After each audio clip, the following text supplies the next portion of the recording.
Coaches coming on to the field of play for our finalists in the compound senior men's division.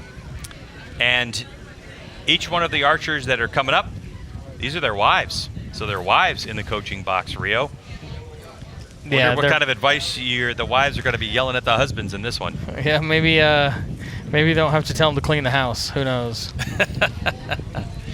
So as we bring our two archers onto the field of play, right part of your screen with the dart and jersey on is none other than Jimmy Lutz out of Wisconsin, our number 2 qualifier. And standing next to him, as tall as you like it, with the Hoyt jersey on, is Big Cat Steve Anderson, our number 4 qualifier. Each one of these archers, Rio, having a difficult go at it. It wasn't an easy romp. As a matter of fact, we got to the match before this one, and these archers, to get to the gold medal match, each one of them had to shoot a single arrow, elimination arrow. Yeah, they both came up with high scores, and when they walked up there, they had to shoot one arrow closest to center, which, just like we've seen in the win, can mean a lot of different things. So, but they both were able to pull it off and get here, and it's a different way to break a tie. I mean, for sure, it's a pressure, nerve-wracking thing. In the bronze medal match that happened earlier, it was Sean Vincent versus Braden Galantine. Sean Vincent winning in a closest to the center shoot-off. Yeah. So congratulations to Sean Vincent, who was also our 137th U.S. National Target Champion. That happened the first 2 days we were at this event. As for Jimmy Lutz, he's going to start us off. And that nice, easy release by Jimmy Lutz sends it right where it needs to go. We got two guys shooting totally different styles. Steve's a get into it and pull, and Jimmy is a get up there, aim, and execute. Like, set it off. Let's take it. 50 meters downrange, 80 centimeter target face, which means that 10 ring is 8 centimeters, which is about what size, Rio? It's about the size. I'm trying to think of a good reference for it. Maybe just a Major League Baseball. Mm-hmm. You know, just a regular Little League Baseball in that size, right in that era. Right around there. Little smaller than that. But but pretty close. Boy, Jimmy, when you get in Jimmy Lutz like that close, how casual do you like that shot? Yeah. I don't know. I can never do that, but he's very impressive with it. And again, we got 230s here to start off the gate. So now it now just became a 4-end match. Yep. Yeah, really? I mean, that's exactly what it is. 5 ends. If you're new to archery, when you shoot a set of arrows, determined set number of arrows, and then that's it. You go down, score, and pull. That's called an end. And so for this particular tournament, we have 3 arrows per end, 5 ends, 15 arrows total to decide the winner of the world record in competition like this is definitely 150 points. And how many X's, Rio? Do you remember? 12. 12. And who set that world record, Rio? Do you that remember? Would be mine. Oh, that's your record, right? That would okay. be mine. Yeah. And it's can't even imagine what shooting 12 X's for competition, you know, to either win a medal, or was that to advance in single round? It was, to advance. In fact, I got to the last end. I had still a clean score on 10s, and I pulled up, shoot my first arrow in the X ring, and I'm like, oh, I now have 11 because the old world record was 10. And I went, all right. So I pull up to shoot the second one. I'm like, make sure you don't miss the 10. Instead of thinking good, strong execution, and I almost did miss the 10. And I got mad at myself and said, keep doing what you've been doing. And I put the last one in, so I ended up with 150 with 12. Amazing. And so it was kind of funny, too. Besides that point, I picked up the phone and called my wife back home and said, hey, I set the world record. She's like, oh, cool. Who had it before? And I said, I had it at 150 with 10. And she's like, well, you already had it. Yeah, like what difference? Yeah, she didn't care. What are you doing waking me up? Scoring in number 2 of 5. Because they tied. Jimmy Lutz, who started us off, will continue. Watch that right thumb of Jimmy. Yeah. A lot of archers will say he's a puncher. Yeah, and he'll tell you he is. There's no question. He tells you, I take it. And so. Ooh, the wind just picked up on Steve. He didn't like that when he shot it. You could see the look. He knew it was right when it broke. That was just an all-of-a-sudden gust. And sometimes with archers at this level, that's all it takes. And another part, too, out here on this finals field, they have 20 seconds to shoot their arrow. So you're stuck with what you get in that 20 seconds, not, like, what's out. Like, where's it? Looking close. Oh, yeah. That one's got him mad. I mean, you can see there was a lot. That shot was not what his first 3 were. No, and the hold, too, wasn't as Yeah. solid. Jimmy just draining it. Just as cool, calm, and collected as you like it. And a hard part in our division and seeing this and stuff is like when you see a guy on like Jimmy is right now, you know you can't miss. So you get more frustrated when you miss because you're like, man, I just can't give him anything, and it is. So it looks like it's going to be a 2-point advantage for Lutz. And in the win, that's usually not a lot, but Jimmy is shooting so good right now. 2 points could be a mile. Yeah, there is at the moment a steady breeze going from right to left down by the target. But if you actually go back in the field of play, on the right-hand side of where the shooters are is a nice size grandstand. So some of the flags closest to the grandstand aren't moving as much as the others. And so this is just an incredible way to be able to shoot. When you're looking down at those flags downrange, you've got to be mindful to look at the other flags and how they're flying as well, because sometimes you can get caught in that trap, don't you think, Rio? Oh, yeah. Of just what's going down at the target. But this arrow's got 50 meters to fly. Well, the one different part versus earlier, we had 70 meters, so they were past the grandstand. 50 meters, you're usually not past as many grandstands. I mean, there is a little bit there, but not as much. So you're usually most of the way where you're determined when it gets there. So that is one saving grace on the whole thing. And it does look like you can see the banners in front on the right. I mean, you can see them on the right over there. They're not moving much at all because the grandstands have stopped it. We're down at the flag. You can see the flags on the target, and they're moving a lot. And the windsock doesn't move much because it's behind the grandstand. But now Steve gets a chance to shoot first because he is trailing. And so that'll give he won't be happy with that. Out to the right for Steve after starting off with a 30. N2 is a 28.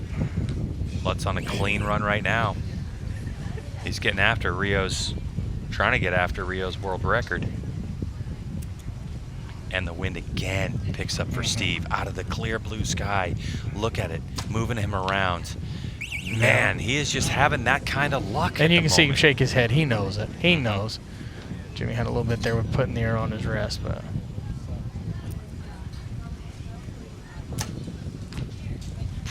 he actually, funny is, Jimmy's borrowed a release from somebody today. He sure has. Shooting Crystal Goblin's release, so. Yeah, Crystal Goblin, who back in 2015 was #2 compound woman shooter in the world. Went after an Olympic dream because of COVID, because pushing that an extra year. She decided to transition back to compound, so she had her release here. Yeah. And now Jimmy Lutz, who, would you say at the beginning of the season, Jimmy Lutz kind of surprised, I think, the archery world and announced that he was with Darton Archery, who's making a huge comeback in competition archery?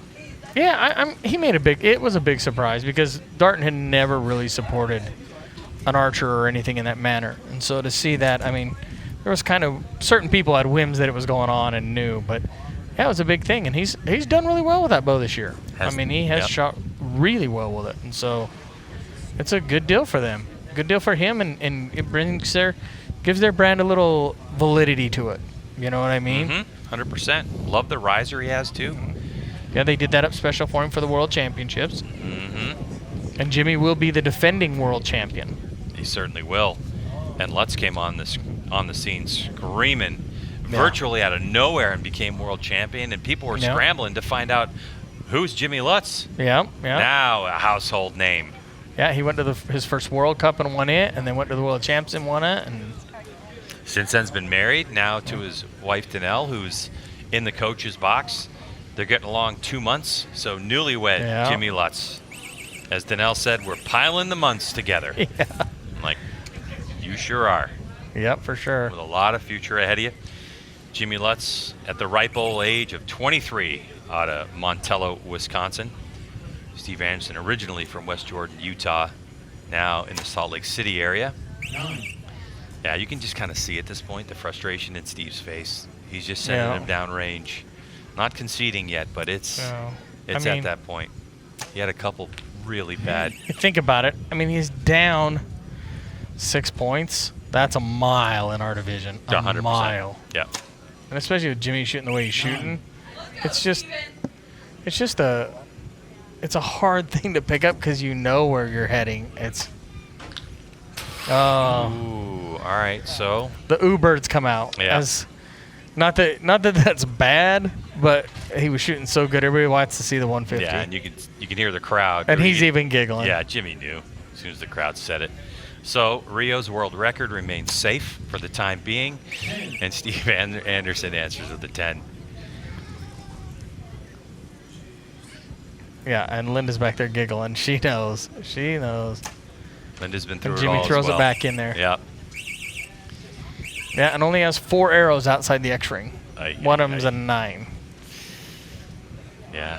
It's a tall. I mean, By the way, congratulations to Linda Ochoa Anderson and Steve Anderson.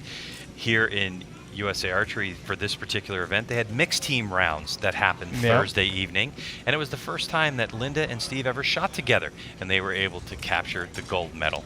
yeah, that was really cool. Mm-hmm. I didn't know that they had never shot a mixed team together. And Linda said, yeah, it was the first time. So I thought that was a really cool thing. Scores being looked at to confirm what we see. A couple of X's and then that just errant 9. Low left.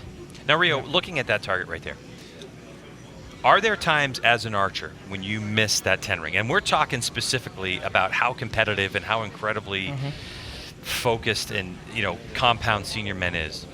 Yeah. If you're Jimmy Lutz, do you say, yep, that's where it happens to me sometimes, is low left? Or do, archers at your level tend to miss at random places, or is it normally a pattern that we see? Sometimes. Depends on the bow and the setup. I've had some bows that miss in certain places. I've had some that just, it's all over. And I've had some that just, I feel like don't miss. So it just depends on what your setup is. And like say, sometimes the wind will make it all over. I mean, it just depends on how you can be able to aim. But a lot of times when you're being able to aim and you shoot, there's a lot of directions they can go that you're like, repeat. It's the same. Like, it just is. It has that weakness between you and it as to where your bad shots are going to go.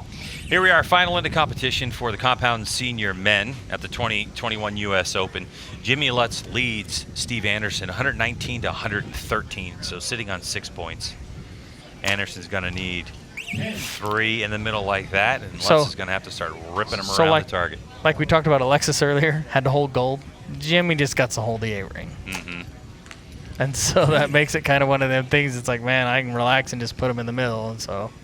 And again, Steve, now you got to go up there and finish when you're like, yeah, I don't. But he's doing it. He's stepping up. I mean, I'll give it up. He didn't give up. He's just stepping up there, just putting him in the middle and doing a good job. I'm telling you, I'm not making excuses for Steve Anderson, but he was subject, another X. He was subject to 2 gusts of wind that were just unlucky. No, agreed. And that is, like I said, the 20 seconds can totally determine a match. And I've had guys say, well, that's part of the game, and it is part of the game. But it's tough when it's you that gets those gusts that are a little rougher. But Jimmy shot him amazing. Who's to say if he doesn't have them gusts that, Well, Jimmy just holds gold for good measure, throws one in the 9 ring, and those 2 archers congratulated themselves. Really a hallmark of archery is definitely sportsmanship. That's why parents love the sport of archery. Yeah, and I'll say that's one of the cool things myself. I mean, it's like a family. If a guy has something go wrong, he'll make sure and take care of the other guy for the most part. I mean, it's an amazing culture and group that's out here. So as we wait for the official scores to come back, it looks like Jimmy Lutz is going to be your 2021 U.S. Open winner with 148 points scored and a ton of X's, by the way. Yeah. I mean, 1, 2, 3, 4, 5 that weren't 10 X's. And look, I know that you at home who are watching can't see the broadcast booth and what exactly is going on, but without question, Rio Wild was sitting here biting his nails, nervous that Jimmy Lutz was getting ready to beat his 12X 150 world record. Jimmy, that didn't happen, but you're the champion, and what shooting. I mean, man, you were just fine in the middle. Congratulations. How was it? Thank you. It was good. A little bit windy out there, but nothing too crazy. But were you able to just hold on and they go were they going where they were breaking? yeah, I basically just aimed in the middle, and as long as my bow arm didn't sway to the left, I was fine. Okay, and really, I mean, the way that this whole thing opened up, it opened up 30 points to 30. Did you think it was going to be more of a fist fight coming down to the end? Yeah, I mean, I always expect that with Steve. I know he didn't shoot as good as he should have or could have, but I knew it was going to be a good match, but it didn't end up the way we both thought, but I'm still happy. But Good. I'm glad because you shot an outstanding round. Congratulations, Jimmy Lutz, 2021 U.S. Open champion. Go stand on the top of the box and enjoy the day, Jimmy. thank you very much. Congratulations. Thank you. All right. Impressive match. And this is what I think makes outdoor archery so exciting, Rio, Yeah. is the elements when you throw in the different lighting conditions with clouds, bright sun, you throw in, I mean, even the field of play. The one thing about this area here, we've had so much rain here at Dory Park, is that the footing was soft. It was almost like pudding, like you were standing in pudding at times. Yeah, for sure. It's from the wind blowing, the clouds coming in and out, and everything else. So it's a different thing for sure.